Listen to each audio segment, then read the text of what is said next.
Who wants to go first? I don't care. Ladies first. What brought you to the church for the first time? The church. That's like the church. That's not like the Episcopal church. That's like the church. I was 4, and my mother was English, never had her citizenship, and she thought every child should go to Sunday school and church, although she was Anglican and didn't go herself. And so when I was 4, she sent me around the corner to Dexter Avenue Bible Baptist Church, and I stayed there till I was 12 when I decided that everything wasn't a sin. And I said I would never be in church again. I did not go to a church until I was a synchronized swimmer, and my duet partner, Eula Clark, attended St. Matthew's Episcopal Church next to the brewery in Detroit. And one time she said, "Why don't you come to choir practice with me?" And so I did, and St. Matthew's Choir was my family. And I was the only white person in that congregation, and it was to their absolute honor and grace that they accepted me. Mm-hmm. Oh my, you know this. What's an Eastern Michigan tradition? One Eastern Michigan tradition is to talk about how grassroots we are. There we go. The phrase grassroots was so embedded in what we were doing as we started out that has been the touchstone for everything we've done. It's been, how is that against grassroots? How does that affect grassroots? I think the grassroots, talking about our identity in terms of grassroots, is probably about as strong an Eastern Michigan tradition that I can think of. What are the most important lessons you've learned in your ministry? To depend on God. To depend on God. That's kind of important. Yeah, to depend on God. To take Holy Communion very, very, very seriously. There's such power in it. That there is no mission that we do that is more important than the power and the wisdom and the knowledge that we get from the altar. What aspect of our community are you most proud of? We started out experimental, and that we haven't really lost that.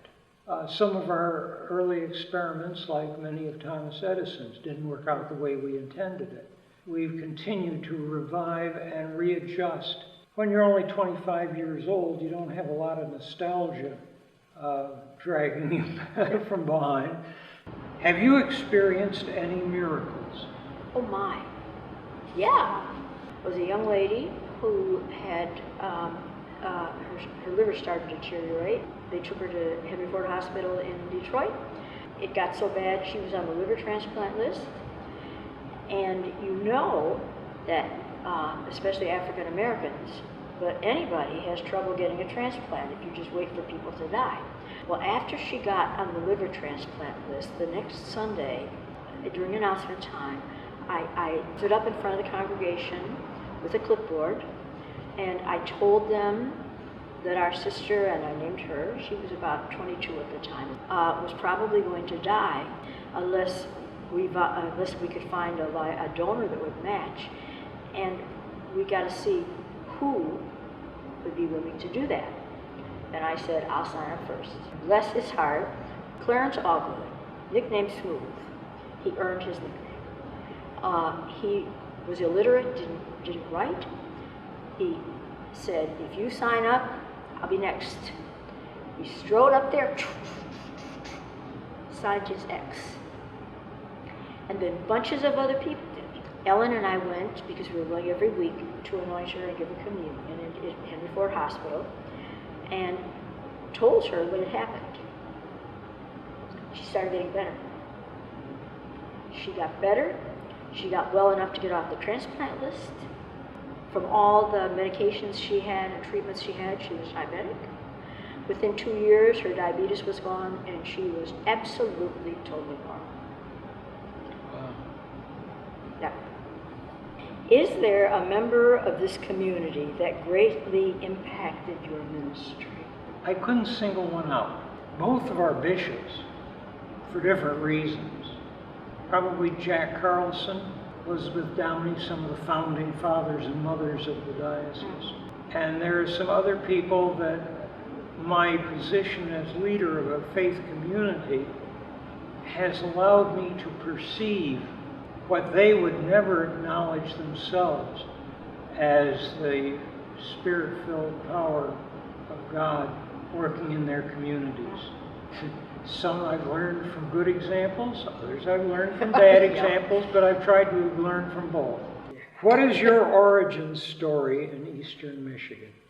St. Paul's is the only black congregation in the diocese. There are congregations with African Americans in them, but we're the only black congregation. The Detroit problem was not a place, it was a who. Mm-hmm. And it was the growing predominance of African American people and African American interests in the Diocese of Michigan, which really reflects the racism not only of that whole situation, but it also reflects the racism of our culture. The first time that the division of the diocese came up at convention, it was rejected for that very reason. And then people who were really pushing for the division of the diocese added an anti-racism, that we would promise we would do an anti-racism training if we could start our own diocese. And so they accepted that. Individual programs are not going to resolve this issue. I don't think so. We need to do a long-term, deliberate, intentional work on this in many different venues and places. While I think it's helpful for training to heighten one's awareness or maybe to open new insights, one does not come out of such sessions trained. No, you do not. Deprogrammed. No, you do not. We white people do not have a knowledge level of what we did. Mm-hmm. We don't know all the atrocities.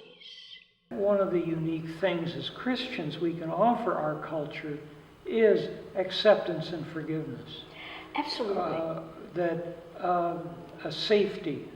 It's like going to a therapist, somebody who you trust to be able to handle what you can't handle yourself. But I think that in terms of the good news always comes because there's bad news that needs to have good news given to it. Yeah. And then in this country, that's the bad news. Yeah. When have you felt in a groove with the wider diocesan community?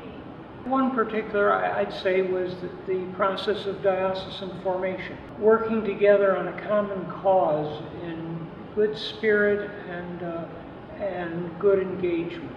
It was a fun time. Good. Yeah. How do you think your ministry would be different had Eastern Michigan not been created?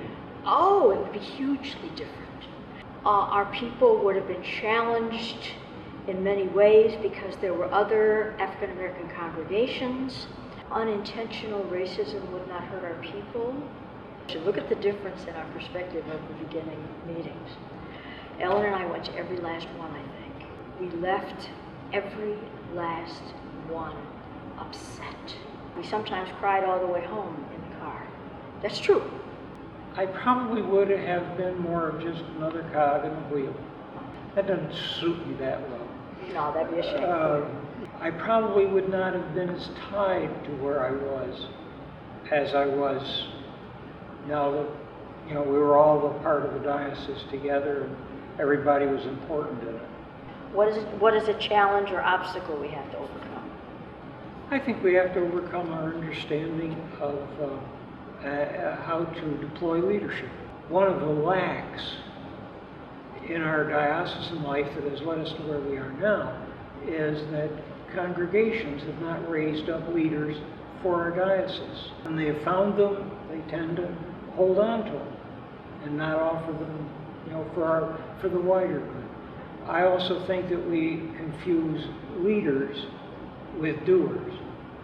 Doers get things done, but leaders attract followers who get things done. Is there an Eastern Michigan leader that you draw particular inspiration from? She was a leader in her time, and that's Ellen Williams. If it hadn't been for Ellen, after the division of the diocese, this church would not exist. Powerful, powerful lady. Powerful Christian lady. Tough on people, big mama kind of person. What aspect of our community do you wish the wider church understood better? I think that the wider church needs to understand the significance and importance of what we call grassroots, which is ministry empowered at the local level. And I think that dioceses need to understand the necessity for involving more people on the congregational level in the life of their diocese and its ministry, rather than parishes here and dioceses up there, and you send the money and don't ask questions. That's not functional for good expanding ministry. If you're starting something new, if you don't tweak it, the probability is it won't work because you can't get everything right the first time. You have to be able to tweak it. That's exactly right. Yeah. That's it. Okay.